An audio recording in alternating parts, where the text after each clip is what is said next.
శాస్త్ర మీద ఏదైతే ఎఫెక్ట్స్ చూపెట్లే అత్యంత దారుణమైనది ఈ డ్రగ్స్. ఇది కొకైన్ కావచ్చు, గాంజాయి కావచ్చు, ఇంకా మెథపెటైన్ కావచ్చు, ఏదైనా వచ్చి రకరకాలు ఉన్నాయి.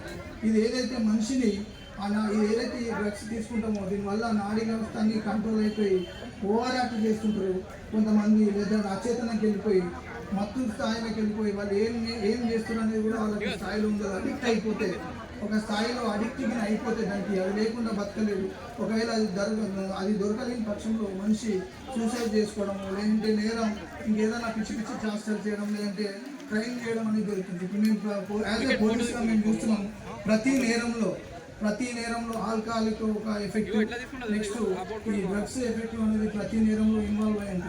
ఎవరిని అడిగినా కూడా గాంజా అలవాటు ఉంది, ఆ మత్తులో చేసినాము, డ్రగ్స్ తీసుకున్నాము ఆ మత్తులో చేసినాము, ఆల్కహాలిక్ చేసిన మత్తులు. అంటే మనిషిని ఏదైతే నాడీ వ్యవస్థ ఏదైతే మన మత్తు ఆ మైండ్ని కంప్లీట్గా హోల్డ్. ఈ స్కూల్ స్థాయిలో దయచేసి నేను చెప్తున్నాను, మీరు ఇప్పుడు దరిద్రం ఏంటంటే ఒక ఈ పోలీస్ మన ఏదైతే ఈ మాదక ద్రవ్యాల ఇది అనేది సరఫరా అనేది ఒక విలాస్ స్థాయికి ఇప్పుడు స్కూల్ స్థాయికి చేరుకుందని మనకు ఇన్ఫర్మేషన్ వస్తూ ఉంది. పిల్లలు అండర్ మైనర్స్ మేజర్స్ అని తారతమ్యం లేకుండా దానికి అడిక్ట్ అవుతున్నారు. కాబట్టి మీరు ఇప్పుడు మొగ దశలో మీరు ఉన్నారు. దయచేసి మీరు సమాజంలోకి వెళ్ళిన తర్వాత మీ ఇంటర్ 10th తర్వాత మీరు వెళ్ళిన తర్వాత మీరు ఒక ఓపెన్ క్లోజ్డ్ ప్లేస్ ప్రొడ్యూషన్ నుంచి మీరు ఓపెన్ ప్లేస్లోకి వెళ్ళిపోతారు. సొసైటీలో అడుగు పెడతారు. సొసైటీలో అడుగు పెట్టినప్పుడు మంచి వస్తుంటుంది, చెడు వస్తుంటుంది. మంచి చెప్పే వాళ్ళు తక్కువ ఉంటారు, చెడు సైడ్ తీసుకునే వాళ్ళు ఎక్కువ ఉంటారు. కాబట్టి మనిషి విజ్ఞత దేని సైడ్ చూస్ చేసుకోవడం అనేది మీ చేతిలో ఉంటుంది. మీరు పెరిగిన వాతావరణ పరిస్థితుల్లో మీరు ఉంటుంది. మీరు చెడు స్థాయిలో పోతే సొసైటీకి భారంగా, లేదంటే సొసైటీకి వ్యతిరేకంగా మీరు పనిచేస్తుంటారు. దానివల్ల పోలీస్ పని పెరుగుతుంది, ప్రజలు, సంఘం, సమాజం అంతా నష్టపోతారు.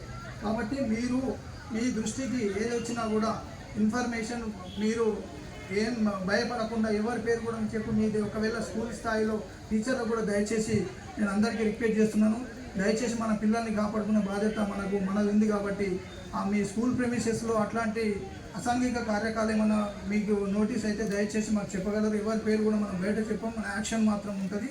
ఇట్లాంటి కేసులలో పోలీస్ స్టేషన్లో ఇట్లాంటి మీరు పిల్లలుగా మీ బాధ్యత ఏంటంటే మీరు ఇప్పుడే ఇంకా చెడు ఆలోచనల కంటే మంచి ఆలోచనలు ఎక్కువ మీ దగ్గర ఉంటాయి. కాబట్టి ఇప్పుడు ఏది మంచి అనేది నిజాయితీగా మీరు ఏదైనా అట్లాంటి ఇన్ఫర్మేషన్ మీ దృష్టికి వస్తే మీ ఇంటి పక్కన కానీ మీ కాలనీలో కానీ ఇట్లాంటి ఏమైనా ఇన్ఫర్మేషన్ వస్తే మీ టీచర్స్ టీచర్స్ ద్వారా మాకు చెప్పాలా, లేదంటే మీకు తెలిసిన పెద్దలకు చెప్పి మాకు చెప్పాలి. ఎవరు చెప్పి వెళ్ళిపోయి ఆ స్థాయిలో అట్రాక్షన్కి వెళ్ళిపోయి వస్తుంటాయి, అన్నీ వస్తుంటాయి. కానీ దాన్ని ఎవరైతే నిబ్బరంగా ఉంటాడో వాడు నిజంగా జీవితంలో సక్సెస్ అవుతారు.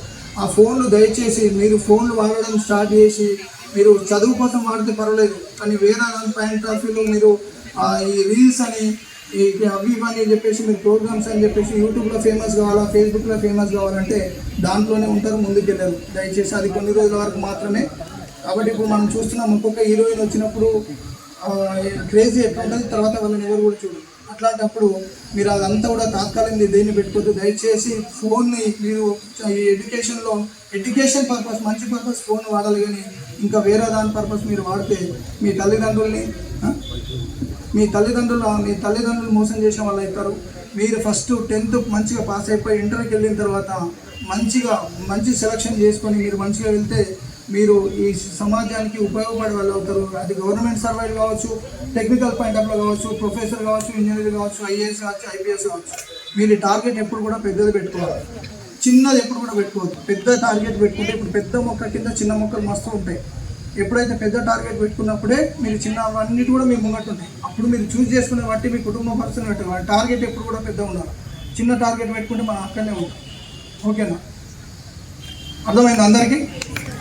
మీరు ఏం చేస్తున్నా? Drug free, away from drug. మీ నుండి నా కుటుంబంలో ఉన్న అందరినీ, నా తల్లిదండ్రుల్ని, నా అన్నదమ్ముల్ని, నా అక్క చెల్లెల్ని, నా చుట్టుపక్కల, నా కుటుంబం తర్వాత నా చుట్టుపక్కల కూడా నా రిలేషన్ వీలైన అంతకు బాధ్యత పడకుండా మనం ఒకరు బాధ్యత తీసుకొని చేస్తే. డ్రగ్స్ అంటే మీకు తెలుసు, డ్రగ్స్ ఇప్పుడు తారస్థాయిలో ఉన్నట్టునేమో డ్రగ్స్ అంటే ఇప్పుడు గాంజా అనేది, ఇప్పుడు ఇంకా ఇవన్నీ మీకు ఓన్లీ పేరు మీద ఉంటారు, కానీ మీరు ఇంకా చూసి ఉంటారు. ఈ కొకైన్ కానీ ఇంకా మెథపెటైన్ కానీ మీరు చూసి ఉంటారు. కాకపోతే దాని ఎఫెక్ట్ ఏమవుతుందంటే ఒక నేరానికి పాల్పడేది, అది ఒక కోట్లు విలువ చేసే బిజినెస్ అది. కాబట్టి చాలా సంఘ విద్రోహ శక్తులు చాలామంది దాంట్లో ఉండి కూడా సమాజంలో మంచి స్థాయిలో ఉంటూ దాంట్లో ఇన్వాల్వ్ అయ్యి ఉండి డబ్బులు సంపాదిస్తున్నారు. సమాజం ఏమైపోతే ఏంటి, కుటుంబాలు ఏమైపోతుంది, ప్రజలు ఏమైపోతే ఎవరికి బాధలేదు. మనమే పట్టుకున్నాం. ఈ హైవే మీద లారీలు లోడ్లు ఒరిస్సా నుంచి వస్తుంటే గాంజాయి పట్టుకున్నాం. అయినా కూడా అది మనం చేస్తున్నది ఇంత ఒక పెద్ద సముద్రంలోకి నుంచి మనం ఒక బకెట్ నీళ్ళు చేస్తే మార్కెట్లో ఉండదు. మనం చేస్తున్నది కూడా అంతే ఉంది. కానీ మనకు ఆ ఇన్ఫర్మేషన్ వచ్చిన దాని మీద మనం చేస్తున్నాం. కాకపోతే మనకు తెలియకుండా మొత్తం చాలా అంటే మనం ఒక ముందు చెప్పేస్తే నేరం చేసేవాడు 3 స్థాయిలో ముందుండి రకరకాలుగా అవుతున్నారు. మనం ఏంటంటే రోజు అదే పని మీద ఉన్నాం కాబట్టి ఆ విధంగా ఆ తార స్థాయికి ఇప్పుడు ఈరోజు మీ పిల్లలుగా మీరు ఈ మంచి కార్యక్రమంలో అందరూ కూడా పాల్గొని మీ వంతు బాధ్యత నిర్వర్తించినందుకు ప్రతి ఒక్కరికి దీంట్లో అడగగానే ప్రిన్సిపల్స్ మన Ravindra model school English medium principal గారికి and Rabindranath Telugu medium principal గారికి, పార్టిసిపేట్ చేసిన అందరి టీచర్స్కి, దీన్ని కవర్ చేసిన ప్రెస్ మిత్రులందరికీ అండ్ మరి నా స్టాఫ్కి, ఇది మంచి ప్రోగ్రామ్. ఒక మంచి ప్రోగ్రామ్ చేస్తే దానివల్ల రిజల్ట్ ఏమి ఉండదు, అంటే మనకు వచ్చే సొంత లాభం ఏమి ఉండదు, కానీ దానివల్ల ఒక సాటిస్ఫై, కనీసం ఒక మెసేజ్ ఇచ్చిన మన ఒక సాటిస్ఫై ఉంటుంది. అంటే against the drug abuse and illicit trafficking ఏదైతే మనకి ప్రపంచ ఈ డ్రగ్ వ్యతిరేక దినంగా ఈ రోజుని మనం పురస్కరించుకొని మన సదాశివపేట పట్టణంలో తెలంగాణ గవర్నమెంట్ ఆదేశాల మేరకి అండ్ సంగారెడ్డి ఎస్పీ గారి ఆదేశాల మేరకి ఈరోజు సదాశివపట్నంలో ఈ మాదక ద్రవ్యాల గురించి ఒక అవేర్నెస్ ప్రోగ్రాంలో భాగంగా సదాశివపేట పట్టణంలో మనము ఒక 200 మంది స్కూల్ పిల్లలతోటి మనం ఈరోజు ర్యాలీ చేయడం జరిగింది. దీనివల్ల సదాశివపట్నంలో ఉన్న ప్రజలకి, ఇక్కడ ఉన్న యువతకి ఒక మెసేజ్ ఇవ్వదలుచుకున్నాం. ప్రస్తుత సమాజంలో మీ అందరికీ తెలుసు, మనకి డ్రగ్స్ సరఫరా అనేది ఏ స్థాయికి చేరిందో, ప్రతి గ్రామానికి అండ్ స్కూల్ లెవెల్ వరకు వస్తున్న తరుణంలో ఇది ఇలానే చూస్తే మనకి రేపు యువత మీద దీని ప్రభావం పడి సమాజానికి చాలా నష్టం జరిగే పరిస్థితులు ముందు ఉన్నాయి.